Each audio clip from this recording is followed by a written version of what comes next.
dog, but he's a very typical Doberman. So, and have you had them in the past? I'm not. He's your first one. First, yes. So like we talked about when we first did the initial, consultation, is that they're a brilliant breed. They're like on a superior level. They're up there with like the Border Collie and things like that. Like every breed typically has a generally level of intelligence, like the bulldogs and stuff are like basically training this table, thick-headed, But he's super, super smart, which allowed us to train, allowed us to progress, but also you have to understand that they'll use that intelligence to beat the system. Right. And a Doberman will absolutely dedicate that brain matter to try to hustle you, to try to wiggle his way out of stuff. But the reality of it is it's a very simple protocol. You just stay the course. No matter what you ask him to do, you must follow through until he completes the task. Okay. If you ask him to down and maybe he moves away a little bit and offers a sit, you're like, oh, that's cute. Make him down. He's absolutely keeping score. Or if he's distracted by something in the distance and he doesn't feel like doing it, you must follow through and make him do it because he's absolutely keeping score. And as much as he loves you and he's your dog, he's gonna try to hustle you for sure. And it's my job to teach you really from very basic things that he knows on leash to the very advanced things that he knows off leash as well. And it's like I said on the phone yesterday, it's a lifetime guarantee. So if it takes us 100 lessons to get you there, which I don't think it won't, Okay. I would say 2 or 3 lessons is about the normal time frame where it takes most folks to get it. But the reality of it is like I'm teaching you a new language. I'm teaching you how to communicate with a living, breathing creature who does not have the ability to rationalize and reason like a human. So it complicates things. Like, I don't even know what you do for a living, but it'd be very hard for you to teach me what you're very proficient at in a 1-hour lesson. So don't expect to master this. Okay. So what we're gonna do is show you a bunch of things that he knows, and then for lack of a better term, kind of dumb it down to some very basic things for you to work on. Because the dog training is very similar to diet and exercise. It's use it or lose it. Like you work out, you eat good, you eat right, you feel good, you look good. A couple weeks, if not, it all comes back and you feel like crap. It's the same way. But the cool thing about the training is because he's done thousands and thousands of reps in every position, sit, down, heeling, come when called. And it's a very quick tune-up. So he's got deep muscle memory in all those behaviors. So let's say life gets complicated for you. Like you call me in a month from now. And this has happened. Like I've had a lady that had a little tiny little designer breed. He was like a teddy bear, like a Bichon and a Shih Tzu little mix. Did great. He's a really cool dog. I went to go visit her. She called me. She's like, I haven't done anything. My life's kind of falling apart. So I think it was like March when I went back to do the follow-up. It had been like almost a year. She still had her Christmas tree up. Like life crashed. So he's a little punk, so he's taking advantage of her. Like in probably a couple minutes, he's back in his routine. He understands the deal. So that does happen. Life does happen. Things come up, but it's a very quick tune-up because we've done so much reps. Right? Okay. Yeah. So what we want to accomplish today is the very first thing is the introduction, him reuniting with you. And what he's going to probably do, he's going to come in this room and probably be in work mode, like looking for something to do because he does enjoy the work. And this place represents an environment where he goes to work. So dogs become environmentally specific. So my wife who just left here, my last patrol dog, I was telling you, he's a pretty strong dog on the street, was really her dog. Like I rented him to go to work. We've had him since he was a puppy. And when he was in the back of the patrol car, he would go like he wanted to kill her if she walked up. Because he learned to behave that way in that context and that picture. So that's what's gonna happen. What he probably will do, he may see your silhouette of you, but just be very focused. It's not till he puts his nose on you and smells you, he's gonna be like, Mom, right? Okay. And we never know how the dogs will react. Okay. Most of the time they go bonkers, like they lose it, because they're human, you're gonna trigger a lot of memory, a lot of excitement. We wanna be very careful and cognizant of is that we don't engage that excitability. So if he's spinning, if he's whining, if he's mouthing, if he's jumping, and you say, oh, Jocko, I missed you so much, and you love on him and give him what he's looking for, he believes that excited behavior brought that to him. Because they're in the moment creatures. Like everything that they're doing has a purpose and a goal. Like you read the article that I sent you? Yeah. So I explained that story to my wife when I first met her. She thought I was full of shit, right? She's like, dogs do things to please humans. They love you and they work for you. I'm like, okay, cool. I started pointing out all the little things our dogs were doing to like manipulate us and the environment. And then it's like the only time in my marriage I was right. But the reality of it is that the dogs are absolutely out to meet their own needs. And 24/7, 365, every single thing a dog does has a purpose and a goal. Like they are out to meet their needs as a predator. They're not, as much as we treat them like a fur child, they are not. They're a predator. So here's the good news about that. I kind of paint a little bit dark picture about that story, but the good news is that their pack instinct, their desire to be with people and other animals is very, very high as far as their needs. And that's what really gives us the ability to communicate and connect with a dog, is that they need their human. And why dogs come in here and have such great success is because we become that for them. We're like a rental, like kind of like a stepdad kind of deal, right? So we'll never be you, but we become that person that meets their needs. And that, again, that allows us to chip away at those thousands of reps. So to put yourself in his position, if he has an impulse to do a certain behavior and he does it with success, he's gonna do it better and faster every single time. So let's say that there's a ham sandwich on the table, right? Does he ever do any counter surfing or steal things off tables at home? Well, I've accommodated where he can. So Okay. I don't leave any, would never leave a sandwich. So he probably would, right? Oh, He's an yeah. athlete and he's a big boy. Yeah. So he probably would. So here's the protocol. We're going to talk about electronics today. There's a chance that I may not send you home with the e-collar, depending on how this thing goes. But we're going to use the tool and explain it to you. So this little sound box tells you when I push buttons. Okay, it's not for the dog; it's for the human. So if I'm pushing buttons without that, you don't quite know the timing. And timing is absolutely crucial for a dog. They learn through association, which simply means they connect the dots. If he jumps up on jumps up on the counter, steals that sandwich and eats it, instant goal, instant reward. He's gonna be hunting that table because he met his advantage, met his needs, it satisfied a hunting behavior, which predators have, and it satisfied a desire to eat. Big win for a predator. So what we have to do is, the dogs are very, very smart and they understand how to shut off pressure. God created that. We, as dog trainers, didn't teach him how to shut off pressure. That's natural for him. So when a dog encounters something that's uncomfortable, doesn't feel good, and doesn't meet a need, he will absolutely stay away from it. So this is what we do. Do you have cameras in the house? I do not, no. So you have an iPhone? Yes. So if you have another device, whether it's another iPhone, an old one, an iPad, or something, you want to be able to see the crime scene. You want to bait the crime scene with that ham sandwich, have a camera on it, and leave the room, leave the area. Because dogs, he's keeping score. He's like, did she just leave that sandwich and walk out? I'm going for it. Boom. And you're logged in on the other device, and you're watching like a hawk. And my job is to teach you how to really analyze dog behavior. People naturally do it a lot. You're going to see. He's gonna hunt his way. He's about to elevate and grab that sandwich. The sandwich startles him, right? Okay. Nobody says no. Nobody says, bad Jocko, don't do that. Because if you speak in that moment, he links you together with that. He believes that you stopped him.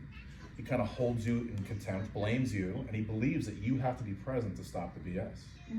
So if you don't speak, he blames himself or he blames the environment. And again, Dobermans are absolutely, they hold grudges and they don't forget, right?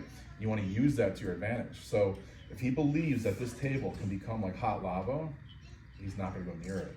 Now, depending on how deep the desire is, how bad he wants that sandwich, sometimes you have to go up, raise the volume, raise the intensity. Okay. So like when a predator is chasing prey, like let's say he's chasing a cat or a rabbit, he's in a much higher state of drive than he's trying to be a ninja and snatch that sandwich. Like he knows he shouldn't. So he's probably like in tiptoe mode. He's gonna try and snatch that, eat that before you come back. When he's in full pursuit of prey, he's got adrenaline going, he's got endorphins going. Those are pain blocking hormones where he's gonna take a lot more pressure to get to the prize. So we start talking about electronics and what levels we use, that's a variable. We don't quite know. Do you have tattoos or anything? No. I don't either.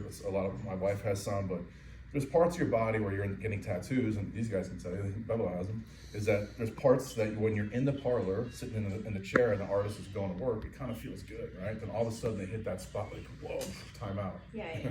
It's the nerve endings, right? There's different parts of your body have different levels of sensitivity. It's the same with the e-collar. By simply switching the collar from here to here, it could be sitting on a much more sensitive nerve. So as we progress, through this training relationship, you're going to be an expert at this. But I just want to give you a little bit of understanding today about how it works. So the levels and the way we administer the corrections or the direction from the e-collar is going to vary based on his drive state, his mood, how bad he wants to go after the things he wants. So, but that is the protocol. The second that the dog engages in the unwanted behavior, pressure starts, and he can't achieve the goal. So ideally, like some dogs are masochists. He's not, but I have dogs that will take pressure to get to the prize. So a lot of times with dogs that are really tough, we put the sandwich in Tupperware, so he can't quite score, because you really don't want him to meet the goal. Right, okay. So that's a kind of We call that stopping all the unwanted behavior with aversive control. We just want to stop the BS. If he's digging holes in the backyard, you're watching through the window like a sniper. The second that first paw strikes that dirt, poof, he's gonna be like, whoa, these gophers are crazy. They're throwing left and right hooks at me. And then this particular spot, he may say, whoa, then he may try another spot in the yard. Then he's gonna say, you know what, digging sucks. Let me go find another hobby.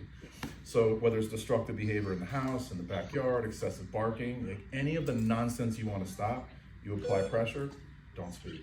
So he blames himself.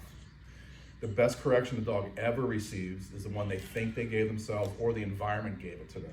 And then they hold that space and accountable. Don't touch, don't go near. So the first exercise we're going to work on is him reuniting with you. And that could go a million different directions. We've had some people's hearts broken where the dog's like, hey, nice to see you, let's work. But most of the time, 99% of the time, the dogs lose it. And you become my highest distraction because you're his human being. So this is how it's got to work. He's going to come in with the tools on, e-collar. And you guys have a pinch collar? I can't remember. No, we came with like a harness. Okay. Like a leather collar. all the sled dog stuff. So, and man, he is powerful. He is absolutely powerful. Yeah. So a harness, a flat collar, or a slip lead like this is going to tap into what we call opposition reflex. So when the dog is ahead of us and they feel that tension behind them against these type of tools, they're going to drive with intensity, and it's not a voluntary. It's not a decision that they make. It's involuntary. Because like when you're at the doctor and you're sitting on the doctor's bench, he comes in with a little rubber mallet, hits your knee, your leg is coming up no matter what. You can't stop that reflex. It's the same exact impulse, and every breed of dog has it to some degree. Even a little tiny Chihuahua, not so much. Bulldogs, insane. Rottweilers, insane amount of opposition. So these tools are okay going to A to B, but he's absolutely going to make him drag you. Yeah. Okay. So we're going to use the pinch collar and use the e-collar to control him. So I'm going to walk you through all the tools and how to use them. So what has to happen is when I get him out, he's next door. So I'm going to have you kind of just stand here and chill. And your posture right now is perfect because when he comes into your space and he gets excited and he goes to jump, little correction from the e-collar or simultaneously from the pinch collar, and it's a double whammy, right? So number one, he doesn't get the attention he's looking for because that's the goal. Like again, every single thing a dog does 24/7, 365 has a purpose and a goal behind it. Human beings are weird creatures, right? We lie, we say things we don't mean, we daydream, we stare off into space, like we're weird creatures. Dogs are not. Every single thing he does has a goal and a purpose. And if you understand what he's looking for, we can either harness it and take that moment and really reinforce that, or we can add a little bit of pressure and not let him reach his goal. So that's what we want here. So what we want him to do is to be calm, have all four paws on the ground, say, hey, mama, can you please pet me, instead of smashing you, jumping on you. And why dogs do that is because if you look at how they treat each other, like if they greet each other, like the video I sent you with Frisk and him, it was like a mosh pit at a heavy metal concert. They're just slam dancing, right? Because that's how they're hardwired to communicate with each other. They grab each other, they wrestle, they play, they stomp each other. When it gets excessive, a fight may break out, but that is their primary way they communicate. I don't believe for 1 second they look at us as dogs. I know they look at us as another species of human being, but they'll always try to communicate with us with their native tongue by jumping all over it. And if it works, if it gets the attention they're looking for, they're gonna do it better and faster every single time. So what we must do is, number one, he comes in, he sees you, he tries to elevate, get intrusive, rude, barking, spinning, whining, trying to goose you, whatever it may be. You stand still like a statue. Okay. I apply pressure, and he goes, that didn't work. Maybe he tries another technique. That doesn't work. When he settles and he's asking for your attention, that's when you come to life and say, hey buddy, I missed you. What happens 100% of the time, the first time you speak or touch him, it's gonna re-energize him, because that's what he's looking for. It's like, almost like a form of Tourette's, right? He can't help himself, right? Because it's a deep impulse. And when he goes to elevate, if you're petting him and he goes to elevate, you step back and I correct. And we're gonna do this over and over. This may take 2 seconds, it may take 20 minutes. That's the variables that I don't know. Because again, we're dealing with a living, breathing creature. What we will see, what happens all the time, is that once he understands, once he gets his impulses under control, which will take just a couple repetitions, I'm sure, because he is fairly sensitive despite how strong he is, then he's gonna learn to manipulate you to get your attention with the behaviors we've taught him. I would pretty much bet a paycheck on he's gonna down. Because of all the behaviors that we teach, we probably do the most repetitions in down. It's one of the most useful commands for the owners, Because what it does in the dog's brain, it's like a shut off. They learn to chill and relax in the down. And what he's learned is that he can go into a down for a couple things. Number one, to get the rewards, get the things that he wants in his life, whether it's food or affection, and also to avoid a correction. Because that's like for lack of a better term, like a safe place. It's not like it's like this abused creature, but we've given him the answers to solve the riddle of conflict. Like again, dogs that are untrained are conflicted about how to get their needs met. They're going to be impulsive and be very natural, which is that mosh pit at the heavy metal concert. So again, this may take 2 minutes, it may take 20 minutes. And then what we're going to do is I'll have you sit down and then I'll walk you through, the first thing I'm going to show you is the place command, right? So you brought the bed? I did, it's not hard. Perfect, yeah, we'll get it in a little bit, no problem. We have to do a formal introduction for that. So what the place bed is, it's a great location for him to chill. It's like his own little private oasis. So the rules of place, he can sit, stand, or down. The two things he cannot do is bark, and he can't get off prematurely. Every single behavior you put him in, whether it's place, whether it's down, whether it's heel, or come when called, or sit, you start that behavior with a command, and you must release him from that behavior. And that word is free. So anything we put him in, sit down, he knows to wait at thresholds of doors, whether it's a front door, back door, car door, no matter what it is, he must wait, and that's the command, wait.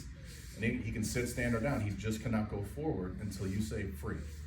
So really what has to happen, especially in this honeymoon stage when he comes home, is that his world must come through you. Okay. What most owners do, what most relationships with humans and dogs that are untrained, is that we start catering and living for the dog. And the dogs become his little princes and princesses, right? It's not why God created this relationship. He put these animals on earth to serve and work with us, and that's how they know, and they like that relationship. So if he wants to go outside, he's got to sit, wait, look at you, then you release him. It's time to eat, down, sit, go release it, and do what he wants. So we're gonna spend about an hour today going over the things that he knows. Okay. It's probably 50 minutes too long for any dog. So an adult dog has the attention span of a toddler, a 2 or 3 year old child. So our training sessions, we film a lot of what we do. It's 8 to 10 minutes, I would say, is the average training session. They may get multiple sessions per day, depending on what we're working on, but it's gotta be short and sweet. So we're gonna push them beyond that today. Again, we're gonna go about an hour or so, and you do not have to spend an hour a day training. He'd hate it. Who has time for that crap? And what you simply wanna do is factor what he knows into his everyday life. You're making coffee, put him in down. You're on a computer, he's on place. You go for a walk, do a little bit of healing, a little sit, a little down. You just keep him fluent in what he knows, factored into his everyday life. Sure, I would say do a couple minutes of formal training when you have the time, but it's really just keeping it fluent in his brain with steady practice throughout his daily life. So it's very simple. Let me grab a pinch guard so I can just walk you through